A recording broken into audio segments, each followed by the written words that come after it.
the very first thing we actually did, we got a logo, we printed out shirts, friends and family buy them and stuff. You raise a few $100s or whatever. But we, through a mutual friend, we were invited to set up a table at, a local Massachusetts MMA show.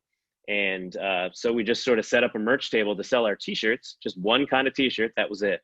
And I really thought everybody would jump on top of this and be like, oh, what a fantastic idea. And that we would sell out of our shirts so quickly, and that the fighters would be like using it as their walkout shirts and everything. And It didn't happen that way?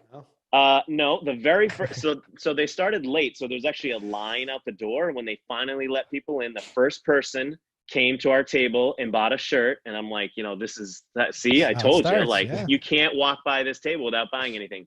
We sold 2 more shirts the whole night.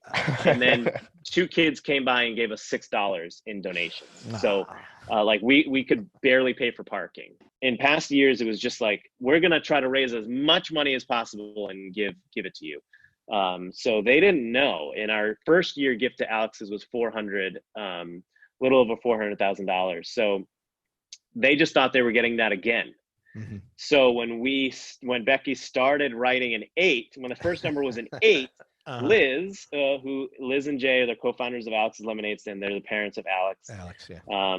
And so Liz was sitting there, and she almost like passed out, like almost fell over in her chair, because when you think it's going to be one number and it's double that. So like that was just such a fun experience. And she walked around the whole office holding up the check, and everybody was clapping, and that's super cool. So I don't know. You can't get that anywhere else. I don't think I'll ever want to quit this.